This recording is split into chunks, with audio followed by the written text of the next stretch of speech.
Hey, Chandler here with the Daily Movie News Roundup. Today we got several different stories I want to talk about. Of course, the Oscar nominations. I will be talking about them briefly. But before I get to that, I wanted to talk about a couple other things that dropped. First off, Empire Magazine has an upcoming segment on the Justice League, and they put out a little preview with a little quote from Zach Snyder, as well as this picture from the movie. Now, the picture...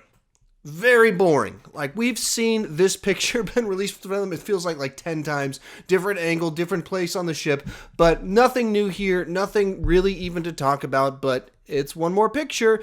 And Zack Snyder gave this quote about Superman's presence in the movie, and it says this: Superman does have a big part in this movie. His presence and lack of presence are a big story point. Well, I guess that kind of tells us what we were assuming would be the case. Of course, Superman dying at the end of Batman v Superman. Spoiler alert if for some reason you haven't seen that movie. But, I mean, it just kind of feels like that's a pretty obvious thing for him to say. But at the same time, him affirming what would seem to be obvious, his absence from the pictures, his death in the previous film, that's going to play out. That's pretty important to what's going on. So not a whole lot new here. One more picture showing us basically what we've seen before. And then, of course, a quote that tells us essentially what we've heard before. A little bit more interesting to me is that over the weekend, Zach Ayer, the director of Suicide Squad, took to the internet to put out some statements kind of reflecting back on Suicide Squad, his thoughts on it. And it's actually really interesting. So I'll just kind of read the entire quote. I took the inspiration from the insanity of the original comics. Making a movie is a journey, not a straight line. I learned so much. People want what they want, and everyone has a personal vision of how each character should look and walk and talk. If you set out to make a mass appeal movie, it's easy to end up with vanilla. But I went for it, and I know Suicide Squad has flaws.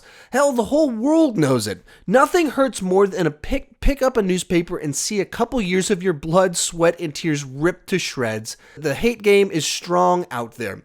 So I guess right off the bat, him just kind of acknowledging he went for it, acknowledging he went kind of weird with the story. The characters don't seem to have gone all that crazy with their interpretation of the characters, but the story going with Enchantress and weird putty monsters and sky beams, pretty weird direction to go. He acknowledges that and acknowledges that the feedback hurt his feelings a little bit, which is kind of refreshing to see someone actually acknowledge that in Hollywood. I wish I had a time machine. I'd make Joker the main villain and engineer a more grounded story. I have to take the good and the bad and learn from it. I love making movies and I love DC. I'm a high school dropout who used to paint houses for a living. I'm lucky to have the job I have. I have to give the characters the stories and the plots they deserve next time. Real talk. And there isn't a secret edit of the film with a bunch of Joker scenes hidden in a salt mine somewhere. Alright, so right off the bat, essentially he says, looking back on it, reflecting on the reviews, the feedback, what I guess I would assume also his kind of take on his final product that he delivered, his take was, I wish I had a time machine and I'd made a different movie that basically is the one that you guys wanted. And with the way that he's talking about this, it's not like he's like, I'm really proud of the movie I made, but I wish I made a movie for you guys. If you put the two things he said of, if you go for broad appeal, you end up vanilla, I wish I'd been more grounded, it feels like, I think he's saying, I went weird because I didn't want to go vanilla, and I don't think I made good in going for something more niche. I think that's kind of what he seems to be implied in what he's saying. I did not do a good job at offering not vanilla. If I had made vanilla, I would have made a much better vanilla bowl of ice cream than what you got. I went for wacky bowl of ice cream, and it was not good. There's things in it that are interesting. It's more intriguing that I went weird, but it's not better for it. That's kind of my take on it, because he's acknowledging that, you know, going with Enchantress is a creative option to go with. It didn't work, though. It just did not work. If you go with the Joker, you're going with a path that's been cut before, a character that's more beloved, much easier path to go, and he would have made something better. And the Marvel movies are very vanilla. They've got a template. They follow things, but they deliver something that people like that's good. It's a bowl of vanilla ice cream, but it's a good bowl of vanilla ice cream, whereas this is a bad bowl of something that's got some creative ideas to it. Man, you went for it. It did not work. And so I really respect that he's doing that, that he's owning it. I would wish that, the studios would kind of chime in a little bit more too. I don't know even who that would be, but to say like, yeah, David Ayer really did a great job with what we gave him, which was 6 weeks to write a script.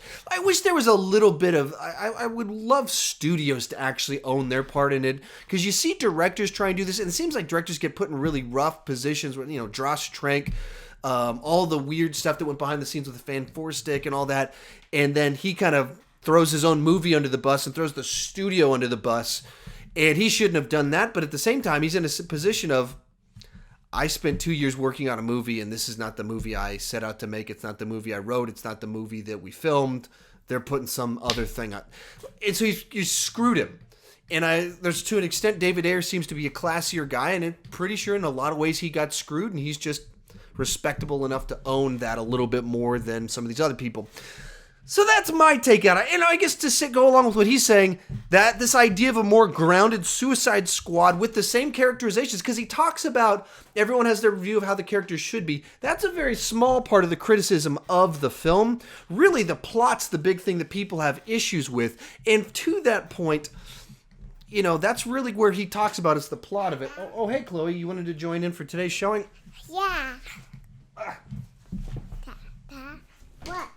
Why did you close the... I forget to close the door. Yeah, you forgot to close the door. But so David Ayer, he talks about the characters in general, but really he goes after the plot. And to that point, I think that all of us, if he had had a better plot, Joker's the villain, immediately this movie's twice as good. Because the big thing people said about the movie was, I really enjoyed the squad themselves. I liked the characters, their interactions. I wish they were in a better movie. And Enchantress, I don't hear any defenders for Enchantress, the putty bad guys, the Canterfod, the Skybeam. No one is defending any of that. All of them wanted, that's right, Chloe, all of them wanted more Joker, some plot that was grounded, that made more sense for these bad guys to face. Like the Joker, that makes sense, as opposed to like weird, mystical, magical Skybeam. Doesn't make any sense. Oh, it's golden? Yeah, that's pretty cool, right? Yeah. Thank you. There, so you guys can see too. So that's my take on it. It's from Gigi and Papa. Oh, it's from Gigi and Papa, her grandparents on her mother's side. So with that said, what are your thoughts on it? Do you think that would have made a better movie? I'm pretty sure we're all on the same page. That would have been a better movie.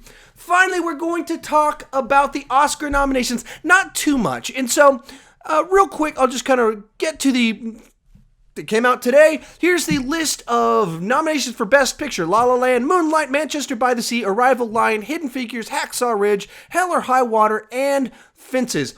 So we got 9 nominations. I've seen 3 of them. So right off the bat, I can't really talk too much about them with any sort of respectability, because I haven't seen 2/3 of the options. Ooh, that's my nose.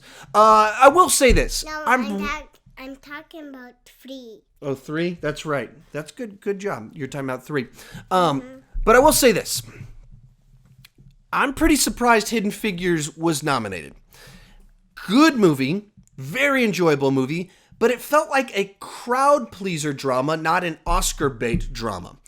It played out very much in a typical formulaic, inspirational person overcoming systemic oppression. That's what it was. It felt very formulaic, very much like a blockbuster that's a not blockbuster, but crowd pleaser. But blockbuster in the sense of 80s and 90s. They made a lot more movies kind of like that. Yeah, they're not as common these days. And so I was pretty surprised, because it just doesn't seem like it's on the same league as some of these other ones. I rated it the same as La La Land. La La Land feels much more like Oscar bait attempt to me that didn't quite work entirely as well for me. So, but fully respect the ambition of it.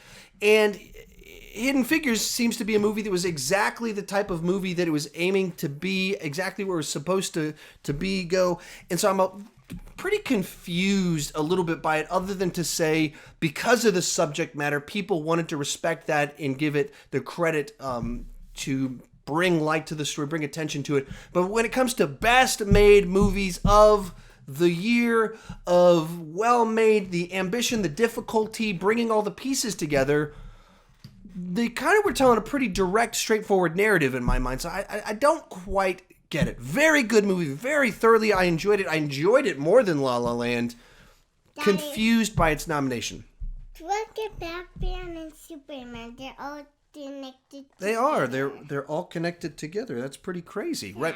On Best Director, I've only seen one of those movies, La La Land. Why are they connected? We can talk about that in just a second. Only one I've seen is La La Land, in great direction. Not a movie, like I said, that I love as much as everyone else, but a movie that at the same time was directed very, very well. Best Actress, once again, I've only seen La La Land, so hey, give it to Emma Stone. Everyone else wants to give it to her. Best Actor, I've only seen La La Land, so Ryan Gosling, he should get that one. Best Supporting Actress, only seen Octavia Spencer. And I could keep going down the list, but that's the recurring theme here. Is I didn't see a lot of these types of movies this year, so I don't have a whole lot to say on any of these nominations. It seemed like a pretty obvious list of nominations. There wasn't a lot of clear snubs in the mix, and even the ones where people might say they were snubbed, they were beat out by a bunch of other great performances or great direction, great songs, great movies. That's why they're not in there. So seems like a pretty safe list. I'm going to try and see a lot more of these movies by the time of the ceremony, and so I might actually make a predictions video. I don't know if I will, because that's a lot of movies for me to watch that are pretty heavy, and I don't know how interested I am in it. But how about you? Were you actually surprised by it? This seems like a pretty safe list of nominations this year. Tell me what your thought. Was there some snubs? Was there someone you wish was there? Sing Street is the one that I'm hearing a lot of people say, hey, why wasn't Sing Street on there?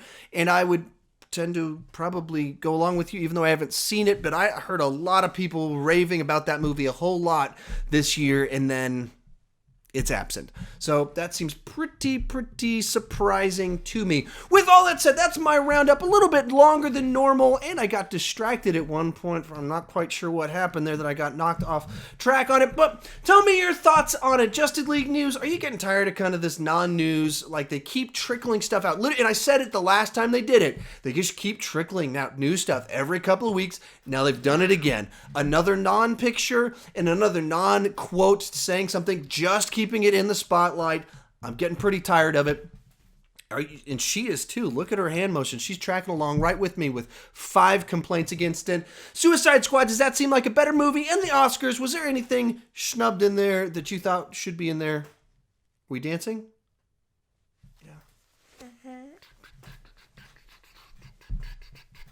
Oh, sorry, we got distracted there a little bit. If you're new to my channel and you never clicked that subscribe button, please consider clicking that subscribe button. I don't like just talking about movies. I like talking about movies with you. I respond to almost every comment in the comment section. I just love to chat with you guys. So please consider joining us down there. I have this daily movie news roundup deal. Normally it's just me, but she's been joining me, just kind of walking in recently, and I decided to just go for it today. But also I review several different movies every week, and I've got a live show on Sundays, once again for the purpose of being able to interact with you guys in the chat board. And as always, thank you guys for watching.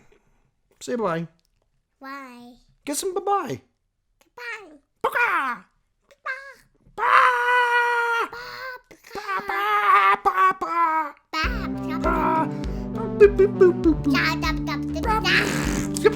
You. That's right.